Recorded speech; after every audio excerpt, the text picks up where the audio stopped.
Continuando con nuestro curso, tenemos ahora algo intitulado El poder del pensamiento. El poder del pensamiento es una fuerza, es una energía que tenemos que emplear para nuestro beneficio.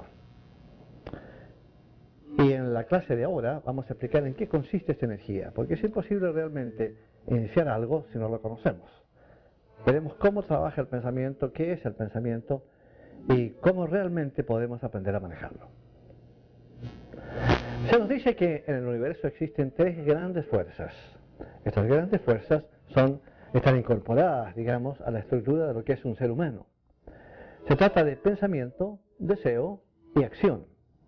Y de estas, la más importante de todas es el pensamiento. ¿Por qué? Porque es, o puede ser, mejor dicho, el patrón del deseo y la acción. De hecho, es el que genera y el que regula todas nuestras actitudes desde el punto de vista tanto mental como emocional y físico. Sin una mente apropiadamente dirigida, como dijimos en la clase anterior, es muy difícil lograr el avance que necesitamos lograr. Esto es absolutamente crucial, aprender a manejar nuestra mente. No con el objeto de adquirir poderes. Hay que tener muchísimo cuidado con la idea, y esto quiero decirlo desde un comienzo, con la idea de adquirir poderes. Los poderes representan gran responsabilidad. Me refiero a poderes cuando hablo de poderes extrasensoriales, las capacidades que van más allá de lo que es el ser humano, de lo que el ser humano puede realmente hacer. Esa posibilidad siempre existe para nosotros, siempre está latente ahí, la posibilidad de ir más allá de las capacidades normales. Tenemos que siempre recordar que si hacemos algo en ese sentido, ya sea tomar métodos, aprender métodos que alguien a veces inescrupulosamente ofrece por dinero o lo que sea, pensar dos veces antes de asumir una tremenda responsabilidad y asegurarnos de que estamos listos para que una vez en posesión de esos poderes no abusemos de ellos bajo ningún punto de vista, puesto que el que abusa de ese tipo de poder tiene como consecuencia una situación kármica extraordinariamente difícil de manejar posteriormente.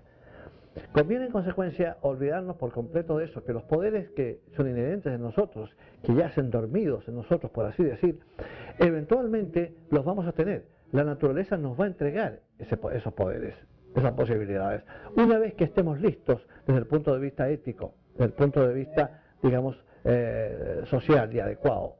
Una vez que eso esté listo en nosotros, una vez que no exista la posibilidad de utilizar esos poderes para propósitos egoístas, personales o malvados, la naturaleza nos los va a entregar sin que exista ninguna necesidad de llevar a cabo ejercicios de ninguna especie. Es importante, en consecuencia, atender a lo que tenemos actualmente. Tratar de manejar la mente, tratar de controlar la mente es perfectamente lícito y legítimo.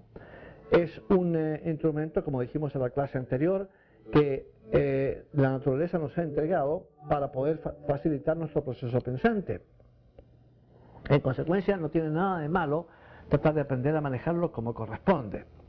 Pero, vuelvo a repetir, hay siempre de por medio una gran responsabilidad una vez que hemos logrado controlarlo. Ahora bien, ¿qué es el pensamiento? ¿Se han puesto ustedes a pensar qué es el pensamiento? Casi nadie lo hace. No me explico por qué razón, ya incluso conmigo mismo y muchas otras personas también, no le hemos dado a la importancia de pensar, de tratar de discernir qué es el pensamiento. Viene en auxilio nuestro no solamente la teosofía, sino también la ciencia empírica, que nos dice que el pensamiento es una forma de electricidad. De hecho, se han logrado medir, según se nos dice, 4 tipos de onda. Todo lo que tiene que ver con electricidad tiene que ver con 4 tipos de onda, o grados, tasa vibratoria esencialmente es lo que es, que el cerebro es capaz de emitir. Las ondas beta, en las cuales funciona prácticamente todo el mundo corriente y normal. Las ondas alfa, que se encuentran solamente cuando uno entra a un estado meditativo especial, que lo confiere una sensación de paz y de tranquilidad, de serenidad absoluta.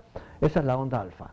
La onda delta y la onda zeta son ondas que emite el cerebro cuando se encuentra en un estado meditativo mucho más avanzado y mucho más profundo.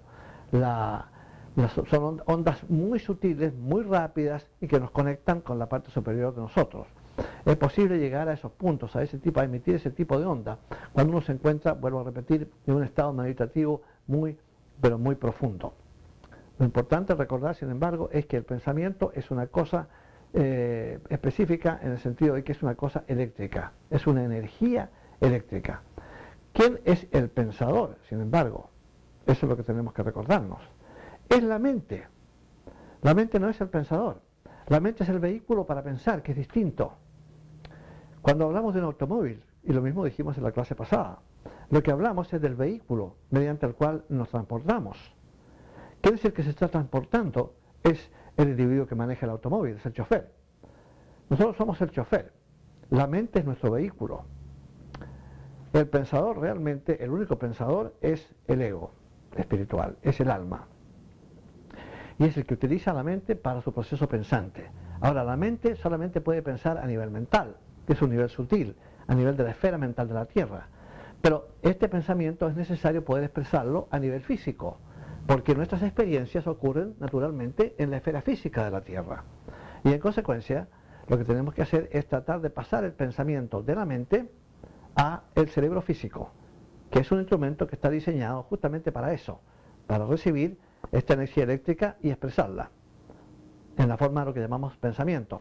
Sin pensar a nivel físico estaríamos perdidos, puesto que nuestras experiencias inevitablemente tienen su base en el pensamiento. De manera que es esencial poder pensar a nivel físico. Para poder pensar a nivel físico, la mente, vuelvo a repetir, tiene que pasar su pensamiento, la energía esta, a el cerebro. Y para hacer eso lo que hace es sencillamente pasarlo a través del doble etéreo. El doble etéreo es el puente, en consecuencia, entre la mente y el cerebro. En consecuencia, las ondas vibratorias generadas al pensar reproducen las vibraciones del objeto en el cual pensamos.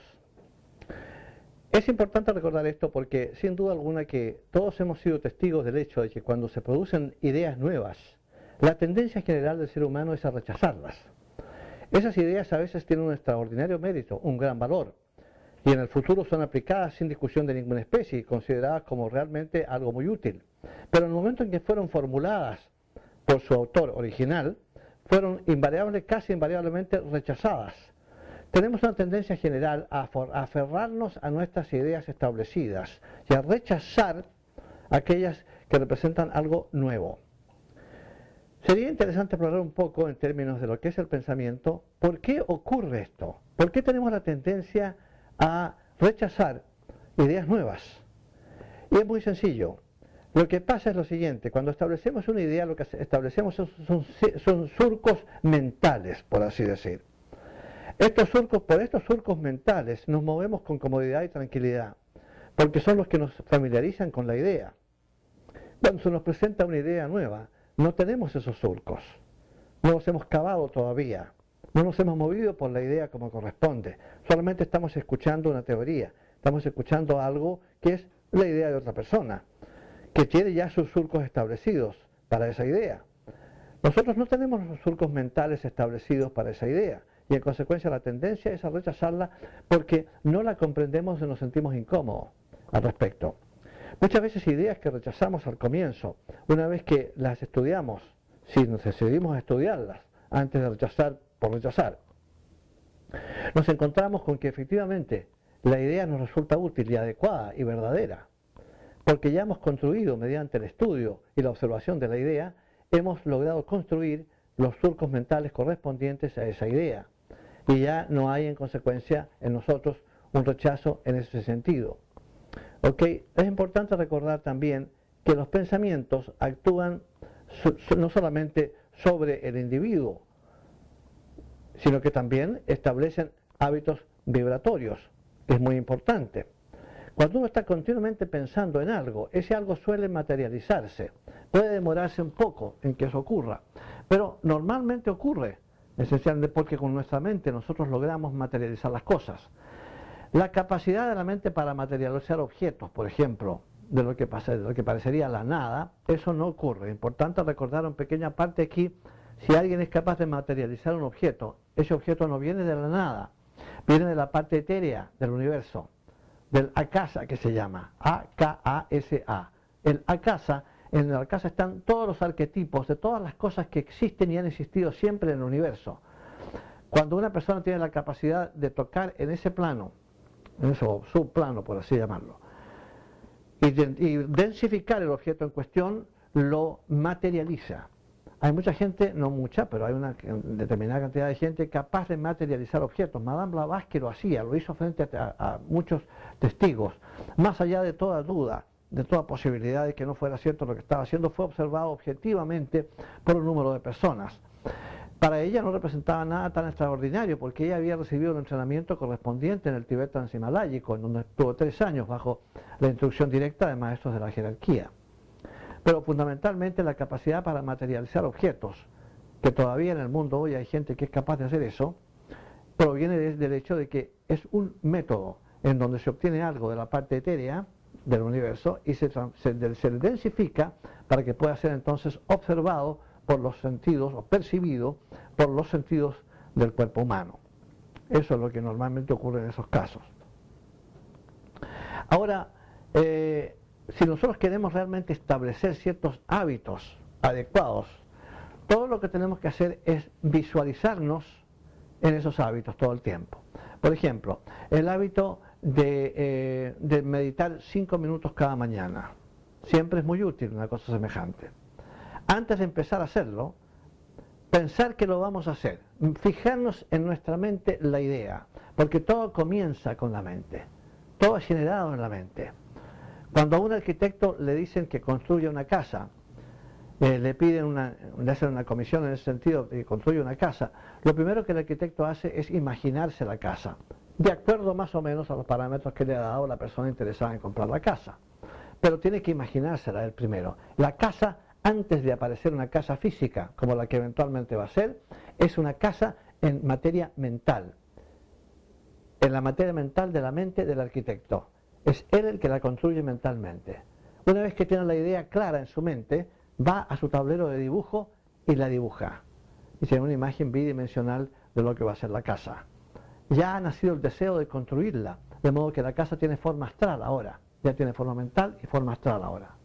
Y una vez que ese deseo se realiza y aparecen los camiones con los materiales, los operarios, los contratistas, los constructores, y la casa empieza a construirse y finalmente se termina, la idea que empezó en la mente de una persona ahora es una casa objetivamente en el mundo físico. Todo empieza siempre en la mente. La mente de la naturaleza es la que crea todas las formas naturales. Todo lo que es físico, denso, primero siempre es sutil, porque el pensamiento es una forma de materia sutil. Pero para que las cosas puedan eventualmente ser físicas, primero tienen que ser mentales. Eso es algo que no admite discusión de ninguna especie, porque es una cosa incluso muy fácil de observar. Ahora, cuando se habla del pensamiento, también hay que pensar en términos de los efectos que suele tener, tanto fuera del individuo como dentro. ¿Okay? Hay ciertas cosas, como lo que acabo de explicar, por ejemplo, que representan un impacto que puede tener un pensamiento de dentro de uno, para hacerle actuar de determinada manera o para materializar algo que realmente desea. Tiene que visualizarlo y repetir una y otra vez internamente y después realizar las acciones necesarias para que eso ocurra. Y eso suele ocurrir. Pero también tiene esto, el pensamiento, un efecto sobre otras personas. Y entonces ahí entramos ya en terreno peligroso, porque se trata de influenciar a otras personas en su forma de proceder mediante el pensamiento nuestro, y eso es peligroso. Muchas veces esto ocurre intencionalmente, no con tal la frecuencia con que ocurre sin intención alguna. Voy a dar un ejemplo.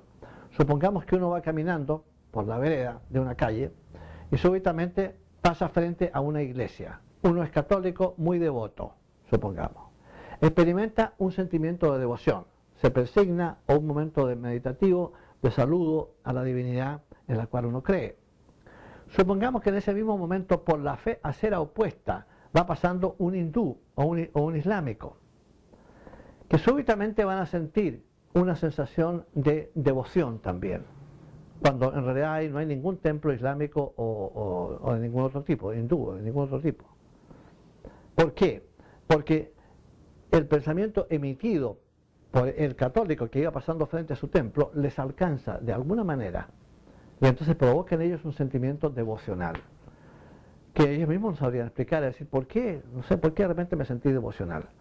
¿Por qué? Porque han estado cerca de una persona que, perteneciendo a una otra religión, causó en ellos, debido a la influencia mental, un sentimiento de devoción. Tenemos que tener en consecuencia mucho cuidado con lo que se conoce como la fuerza o la energía de los pensamientos. Hay evidentemente personas, gente, que tienen más capacidad mental que otras en ese sentido. Sus pensamientos tienen más energía, más fuerza, otros menos. Hay que aprender a identificar el tipo de energía mental que uno tiene. Si uno se encuentra, por ejemplo, con que muchas veces la gente le dice, vaya, mira qué curioso, estaba pensando en ti, me llamaste y cuando sonó el teléfono me llamaste por teléfono, y eras tú. Y estaba pensando en ti justamente en ese momento. Uno puede corregir en este caso que lo que uno ha hecho es, antes de coger el teléfono para llamar a esa persona, uno ha pensado en la persona.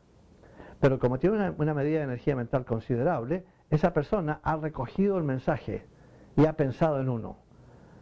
Segundos después uno hace la llamada telefónica y la persona le dice, mira qué raro, estaba pensando en ti justamente. A veces eso ocurre que uno hace una llamada telefónica a una persona a la cual hace 5 años que no ve. Sin embargo, esa persona responde al teléfono diciendo, mira, no me explico, qué cosa más curiosa.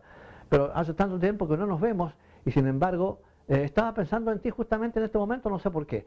El por qué es porque esa persona que ha llamado ya proyectó su energía mental, ya pensó en la persona a la cual va a llamar. Y entonces eso es razonable suponer que proviene de una mente que tiene una buena medida de poder mental en ese sentido, que es capaz de comunicarse telepáticamente con otra persona, aunque no lo sepa. Hay mucha gente que tiene estas disposiciones, este poder, por así llamarlo, porque es un poder, pero no sabe emplearlo porque no sabe que lo tiene. Es una cosa espontánea que ocurre, hasta que eventualmente pasa tantas veces lo mismo, lo del teléfono u otra situación de telecomunicación, pasa con tanta frecuencia que eventualmente la persona se empieza a dar cuenta que tiene una capacidad para comunicarse mentalmente con los demás. Importante en consecuencia, cuando nosotros pensamos, tener cuidado en la forma como elaboramos nuestros pensamientos, porque esos pensamientos, si son negativos, van a afectar a otros negativamente. Si son positivos, lo contrario, les van a afectar positivamente. ¿Qué queremos para los demás? Algo positivo y adecuado.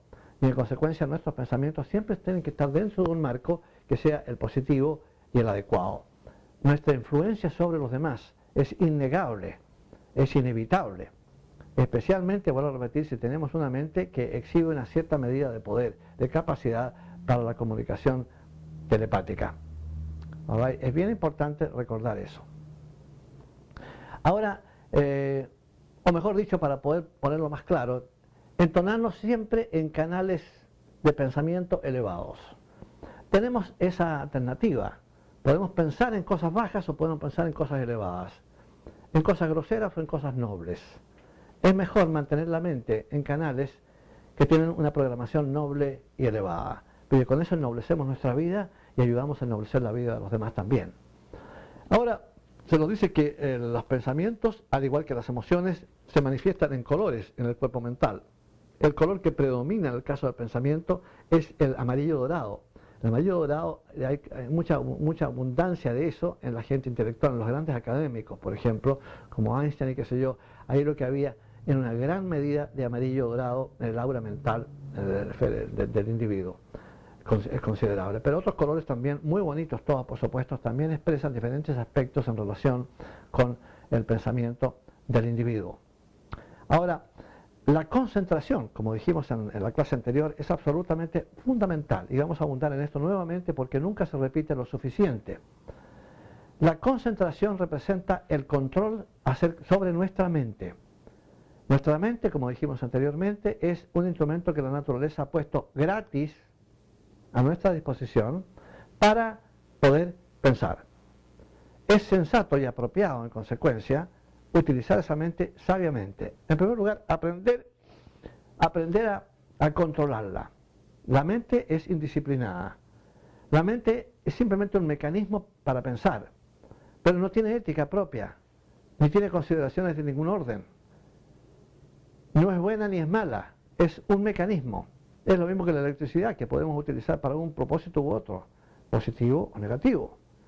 Pero la mente puede ser utilizada adecuadamente, debe ser utilizada adecuadamente si lo que queremos es el avance. Recordemos que la única razón por la cual estamos aquí es el avance. En consecuencia, hay sensatez en tratar de controlar, aprender a manejar, sea el método que sea, siempre que no le haga daño a nadie, ni a uno mismo, aprender a manejar los vehículos que la naturaleza nos ha entregado para la expresión de conciencia, especialmente de conciencia mental. Aprender a manejar la mente y silenciarla es esencial, y eso se logra mediante la concentración. Ejercicios de concentración hay muchos. Hay un libro por ahí de Adelaide Gardner que se llama Concentración y Meditación, y es muy útil en ese sentido. Le enseña a uno a concentrarse específicamente sobre algo. Pero el ejercicio sugerido es que nos sentemos tranquilamente en un lugar en donde estemos tranquilos y tengamos certeza de que no se nos va a interrumpir, y entonces concentrar nuestra atención sobre un objeto específico, cualquier objeto, un cenicero, una vela apagada prendida, un teléfono, lo que usted quiera, o cerrar los ojos e imaginarnos un objeto, pero solamente uno, y concentrar la mente sobre ese objeto durante 3 minutos. Y ustedes van a ver lo difícil que es. No es fácil, pero eso eventualmente es lo que tenemos que hacer. Eventualmente uno puede llegar a un punto, si practica y no se desanima porque no le resulta al comienzo, uno puede llegar a un punto de extraordinario control mental, de concentración absoluta sobre un solo objeto durante horas, si así lo desea. Cuando la mente se organiza y se disciplina de esa manera, tiene un gran poder, tiene una gran posibilidad en todo sentido, para poder realmente meditar, que es un proceso totalmente no dirigido, sino que es un proceso en que uno, pasivo digamos, en el cual uno simplemente crea las condiciones para que entonces se pueda comunicar con la parte superior. Sin concentración eso no se puede lograr. Tiene que lograrse mediante ese esfuerzo de concentración. De modo que aprender a concentrarse es esencial, porque la meditación es, como quien dice, la vitamina del cuerpo mental. Es una cosa que tenemos que aprender a tener. Concentrarnos, capacidad de concentración es esencial, si lo que queremos es tener una medida de meditación apropiada. ¿Ok? La regularidad sobre todo es muy importante. Si vamos a meditar un día a 1 hora y otro día a otra hora, y no todos los días, sino que día por medio, a veces en cuando pasan 3 días no meditamos, ese tipo de cosas no le va a servir de nada. Si quiere tener un proceso meditativo adecuado, un control adecuado sobre la mente, tiene que hacerlo todos los días, en el mismo lugar y a la misma hora, la misma cantidad de tiempo. Tiene que existir ahí una cierta medida de rigidez, por así decirlo, para mantenerse dentro de los parámetros que son los adecuados. Eso es fundamental. De otra manera, ni siquiera tratarlo, porque no va a dar resultado de ninguna especie. La regularidad, vuelvo a repetir, es fundamental en ese sentido. Ahora, algo interesante sobre el pensamiento es la mecánica de los hábitos. ¿Por qué ocurren los hábitos? ¿Qué es lo que hay detrás de nuestra capacidad adictiva para entrar en ciertos hábitos? Y la cosa es bien interesante y está relacionada con uno de los éteres de nuestro doble etéreo. Como ya dijimos anteriormente, nuestro doble etéreo tiene 4 tipos de éter. El éter reflector, el más sutil de ellos, está en comunicación y se llama reflector porque refleja el plano mental concreto. Por esa razón. En consecuencia, es ahí, en el plano mental concreto, en donde nuestros hábitos quedan plasmados en lo que se conoce como un arquetipo personal. Como ya dije anteriormente, las mentes de los seres humanos están situadas en el plano mental. ¿Okay? Todos tenemos nuestro pequeño nicho ahí. Lo que depositamos ahí es lo que pensamos. De manera, la importancia de pensar positiva y correctamente está justamente ahí. ¿Qué vamos a depositar en nuestro nicho? Continuamos con esto en nuestro próximo segmento.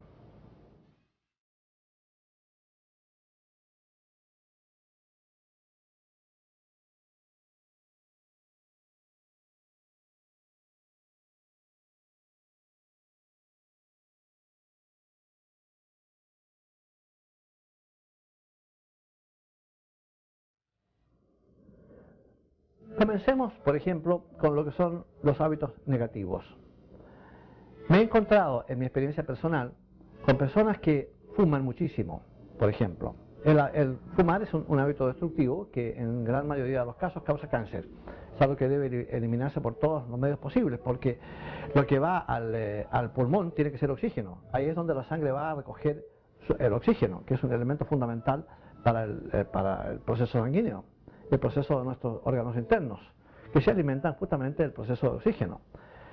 Junto con el oxígeno estamos poniendo también un veneno ahí, nicotina, y conviene nunca, jamás en la vida, amenazar la integridad del cuerpo físico con un hábito tan tonto como ese, como simplemente echar humo. No me parece muy sensato. Sin embargo, hay mucha gente que fuma continuamente y me han confesado que a ellos no les gusta fumar. Esto naturalmente parece una terrible paradoja. Para los que no están informados, naturalmente la pregunta sería, entonces, ¿para qué fumas si no te gusta? Eso es simplemente ignorar el hecho de que en el mundo mental esa persona ha establecido un arquetipo que tiene forma de cigarrillo, literalmente. Cuando tenía 14 años en la escuela, vio que los demás chicos fumaban. Entonces, para hacer lo mismo, para hacer uno con ellos, que es lo que nos pasa a todos a esa edad, que queremos ser parte del asunto, empezó también a fumar. No le gustaba, se atoraba y le parecía muy desagradable, pero lo ponía en sintonía con el resto de sus compañeros y en consecuencia siguió fumando hasta que le empezó a gustar. ¿Por qué le empezó a gustar? Por dos razones, y las dos adictivas. La primera es que la nicotina es adictiva físicamente, y la segunda, y la más importante, es que ha establecido, de tanto fumar y de tanto pensar y mirar un cigarrillo, ha establecido un arquetipo que tiene forma de cigarrillo en su nicho del mundo mental. Ahora, como tiene en su doble etéreo un éter que se llama éter reflector, ese éter reflector refleja lo que está en el nicho del individuo en el mundo mental. Por eso se llama éter reflector. Y lo comunica al cuerpo astral, que genera inmediatamente el deseo de fumar. Y le da la orden al cuerpo físico para que fume. Siempre se nos ha dicho, por lo menos yo recuerdo muchas veces que se me dijo de niño, la importancia de pensar positivamente. Pero nunca se me explicó por qué. Aparte de que es bueno y adecuado y simpático y agradable pensar positivamente, nunca se me explicó cuáles eran las consecuencias de no pensar positivamente. Aquí la cosa no puede estar más clara. Lo que pongamos en nuestro nicho del mundo mental es lo que nosotros elegimos poner. Si elegimos poner ahí odio, por ejemplo, deseos de venganza, malos pensamientos para otras personas, envidias y ese tipo de cosas, eso es lo que va a quedar plasmado en nuestro nicho del mundo mental nuestro, del mundo mental humano. Y eso va a reflejar en nosotros a través del éter reflector y va a condicionar las actitudes de la personalidad. El individuo externamente va a ser un envidioso.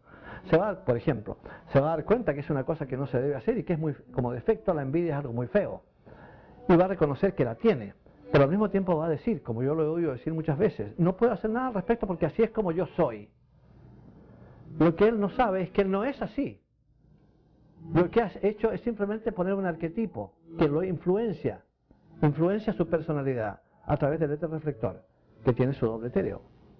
Y en consecuencia, nosotros somos dueños de nuestros actos solamente cuando tenemos las influencias apropiadas. Lo que tenemos que hacer, en consecuencia, es plantar en el mundo mental, en nuestro nicho, cosas estrictamente adecuadas y positivas, porque entonces el éter reflector las va a coger literalmente y las va a pasar al cuerpo astral y de ahí al cuerpo físico, para que entonces lo que hay ahí sea de orden estrictamente positivo. Podemos elegir el tipo de vida que queremos, siempre que conozcamos los mecanismos necesarios, porque no a mucha gente se le explican estas cosas. Una vez que uno conoce los mecanismos que rigen nuestra existencia, nuestra forma de comportarnos, ya podemos manejarlos adecuadamente. Me encuentro con mucha gente, muchísimas personas, que me dicen que reconocen tener un defecto determinado, pero no saben cómo deshacerse de él. Es imposible deshacerse de un defecto si uno no conoce los mecanismos mediante los cuales ese defecto tiene lugar. Una vez que uno conoce eso, ya puede operar. Antes es un terreno desconocido, al cual el individuo no tiene acceso, y que le disgusta, que le molesta, y que él sabe que no es apropiado, pero que no sabe cómo eliminar. Esa es la mecánica en consecuencia. Plantemos arquetipos personales adecuados en el nicho, en nuestro nicho en el mundo mental, y lo que tendremos entonces es una personalidad que va a funcionar influenciada por esos arquetipos que nosotros mismos hemos plantado, de orden positivo. Y nos evitaremos un montón de problemas. Eso es un hecho. La visualización es otra cosa muy importante también. Si estamos continuamente visualizándonos, por ejemplo, como personas estúpidas, porque pensamos que nuestra capacidad mental no llega a donde debía llegar. Si hemos tenido a veces la desafortunada intervención familiar de padres, incluso a veces, que están continuamente llamándole la atención a los niños, diciéndoles que son tontos, porque los errores que cometen, porque se caen más de la cuenta, por lo que sea, por no obedecer lo que se les dijeron, este niño es tonto, ¿qué es lo que te pasa a ti? Eres estúpido. Ese tipo de cosas debe eliminarse por completo, porque le va creando al niño la idea de que él es algo menor que los demás. Le va creando un problema, un complejo terrible que se va depositando como arquetipo en el mundo mental, en su nicho del mundo mental. Y eso se refleja entonces a través del electroreflector, nuevamente pasa al cuerpo astral de la persona y emocionalmente el individuo se siente inferior. Mentalmente también. Hablarle positivamente a un niño en consecuencia es fundamental. Hacerle presente los errores que comete también es muy importante. Hacerle presente que es natural que los cometa porque es un niño. Pero asegurarse siempre de que lo bueno que hace le es manifestado de inmediato y se le felicita por eso y se le premia de alguna forma, porque eso inmediatamente crea un arquetipo positivo en el mundo mental del niño y entonces le va haciendo ganar en confianza y en posibilidades. Lo peor que puede hacer una persona es visualizarse en mal estado, en cualquier sentido, ya sea mental, emocional o físico, porque planta con ello un arquetipo en el mundo mental que es de tipo deficiente y entonces se va a visualizar mal, incorrectamente, y eventualmente esa forma de funcionar inadecuada, ese reflejo malo, inadecuado, se va a transformar en algo real, porque es lo que hemos estado manipulando. Si lo plantamos en el mundo mental, eventualmente va a ser una realidad en el mundo físico. Si lo que plantamos ahí es positivo, va a ser realidad positiva. Si lo que plantamos ahí es negativo, va a ser realidad negativa. De modo que hay que tener cuidado cómo se maneja el poder del pensamiento en ese sentido. ¿Ok? Evitar siempre los reproches mentales. Si uno cae en el mismo hábito todo el tiempo, eso de estar continuamente reprochándose mentalmente la incapacidad que tenemos para superar el hábito no ayuda en absoluto. Contribuye a nuestra falta de autoestima. No sirve para nada. Buscar el método, sin embargo, para deshacerse del problema y entender que es un problema que no es nuestro, sino que está en el mundo mental porque ahí lo hemos plantado, es útil. ¿Cómo se hace eso? Pensando en lo opuesto, viéndonos, visualizándonos como libres de ese hábito continuamente, visualizándonos libres. Eventualmente eso va a tener una influencia sobre el asunto y va a terminar por disolver el hábito porque se ha plantado un arquetipo de orden positivo que nos hace vernos libres del hábito en cuestión. Es uno el que está a cargo de este coche. Nosotros somos los cocheros. El coche no nos puede dictar a nosotros a dónde quiere ir, y los caballos que lo tiran tampoco. Somos nosotros el cochero y somos nosotros los que vamos a la dirección en que queremos ir. Está todo en nuestras manos, eso es lo importante de recordar. Evitar los reproches porque eso no sirve para nada. La preocupación es otro hábito que hay que evitar también. El gran estadista Winston Churchill en su biografía dice algo notable, entre muchas otras cosas, un hombre de una gran experiencia política y una figura relevante del siglo XX. Dice, lo único que lamento de mi larga carrera política es haberme preocupado tanto por cosas que nunca pasaron. Nos preocupamos demasiado por muchas cosas que eventualmente nunca pasan, pero también de nada nos sirve preocuparnos cuando está pasando algo que nos parece muy desagradable, muy peligroso, muy inadecuado. No vamos a solucionar el problema preocupándonos, sino que le vamos a añadir una medida de angustia. Y eso no ayuda en absoluto, nada. Dejar tranquilo que los imponderables que nos ayudan en la vida, eventualmente solucionen el problema si todo lo que nosotros hemos hecho por solucionarlo no nos ha dado resultados. A veces hay detrás de todo eso una gran lección que aprender. A veces las cosas duras y difíciles nos enseñan muy eficazmente. De modo que lo que pensamos que es desfavorable, inadecuado y peligroso incluso, a veces es razonable, es apropiado, es razonable y nos lleva consigo una medida de aprendizaje que nos viene muy bien. Muchísimas veces, de modo que la preocupación es algo que hay que dejarlo de lado. En nada ayuda, absolutamente nada. Importante recordar también que al alcance de nuestros pensamientos están aquellas personas que son fallecidas. Recordemos que el ser humano no muere, pero su cuerpo físico sí. Y en consecuencia esa persona continúa más viva que antes y con más sensación de vida que antes. Y están al alcance de nuestros pensamientos. Enviarles a nuestras personas que han hecho la transición y han salido de este mundo nuestros pensamientos de amor y de apoyo, recordándoles mentalmente que no están olvidados y que sabemos que no están muertos, sino que simplemente en otra dimensión, en otro plano, es extraordinariamente reconfortante para aquellas personas que han desencarnado, que siguen pensando que sus familiares les aman y no les han olvidado. De manera que es bien importante recordar que las personas fallecidas, como se dice, están al alcance de nuestros pensamientos. El arte y el pensamiento, por ejemplo, son dos cosas que tienen una relación muy directa, porque es imposible realmente ser capaz de expresar una vena artística adecuada sin una cierta medida de pensamiento. Siempre hay una relación entre ambas cosas.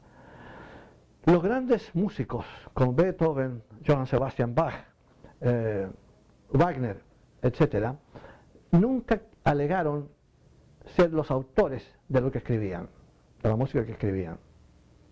Dijeron que venía a través de ellos, lo cual no solamente era una medida de humildad, sino que además representaba una realidad. Existen entidades angélicas que son las originales de todas esas cosas, de todas las músicas que pueden existir en el universo. Y esas personas simplemente son canales adecuados a través de los cuales se expresa esa actividad artística tan hermosa que llamamos la música clásica. ¿Ok?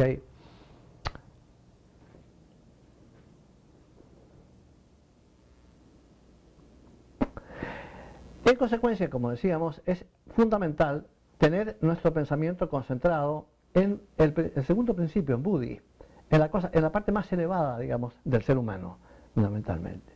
El gran pensador americano Emerson decía algo que tipificaba lo que realmente él era y cuán importante resulta para nosotros como una guía en la forma de manejar el pensamiento.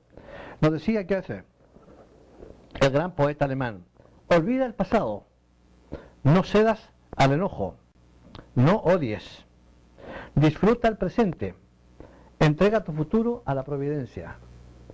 Esos 5 puntos que nos entrega Goethe en su forma de pensar representan la filosofía de vida más noble y más elevada.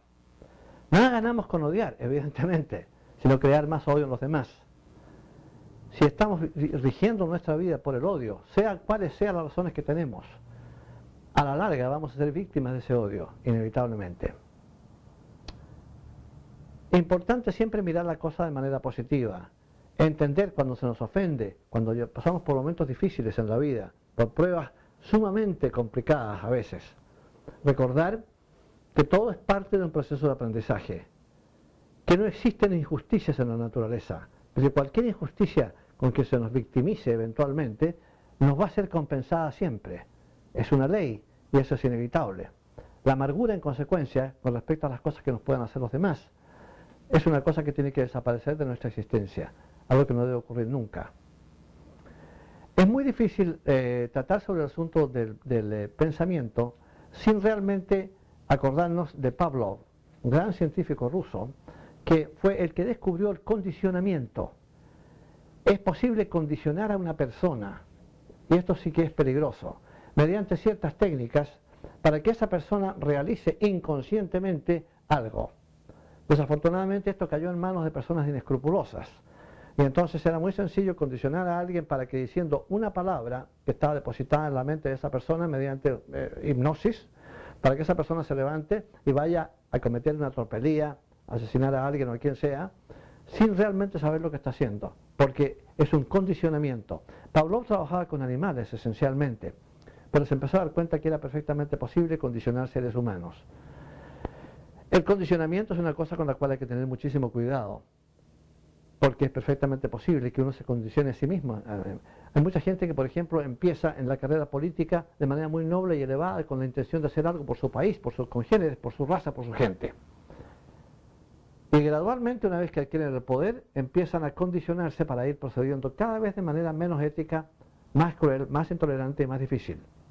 La gran mayoría de los grandes tiranos del mundo comenzaron como idealistas. Terminan muy mal por esa razón, porque se van condicionando para aceptar lo que es inaceptable.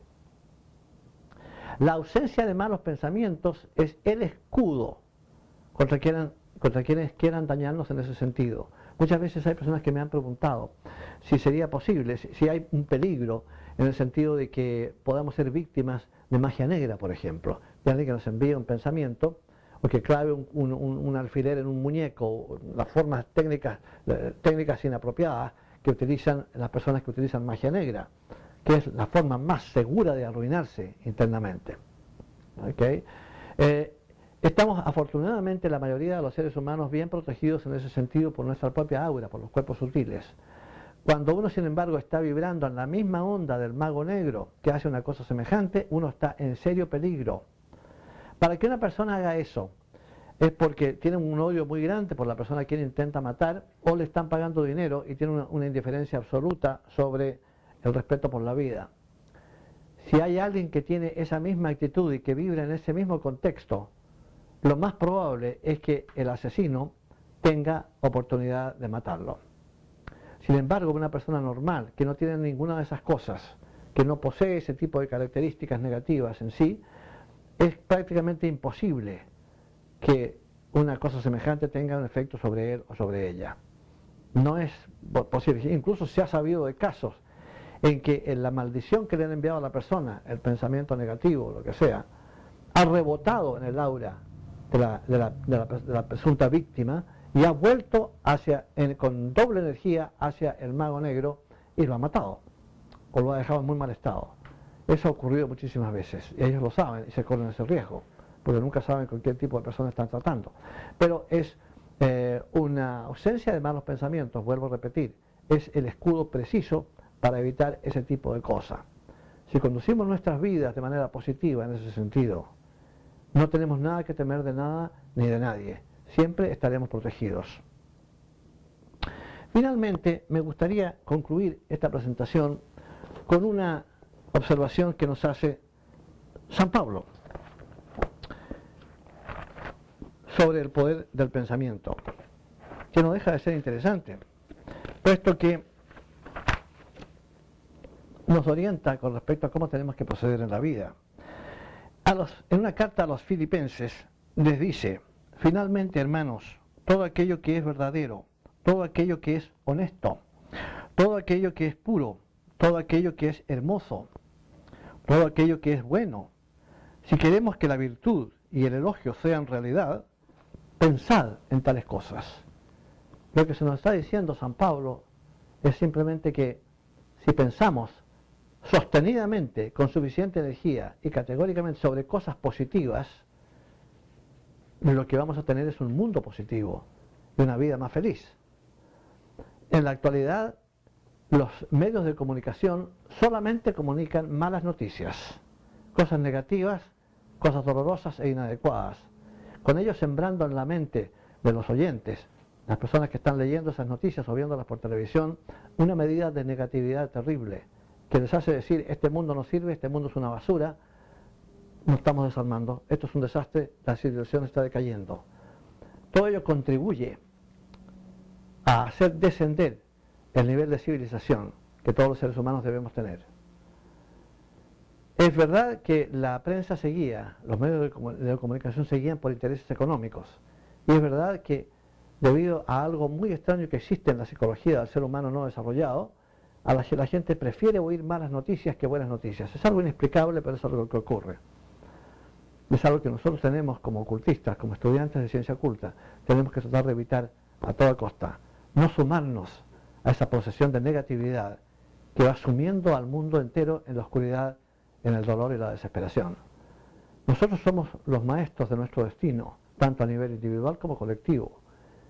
Y tenemos que entender eso bien claramente. Guiarnos estrictamente por lo que es positivo y adecuado. Y mirar al mundo como un lugar hermoso, como un lugar que nos está prestando la posibilidad de realizar, de hacer una realidad, el enorme potencial de divinidad, de belleza y sabiduría que existe en todos nosotros. En nuestra próxima clase vamos a hablar sobre la cuestión del mal, que es un tema importante, porque si aceptamos que todo proviene de Dios, y Dios es bondad y perfección absolutas, ¿de dónde entonces proviene el mal? Que es un hecho que observamos a diario en este mundo. Hasta entonces.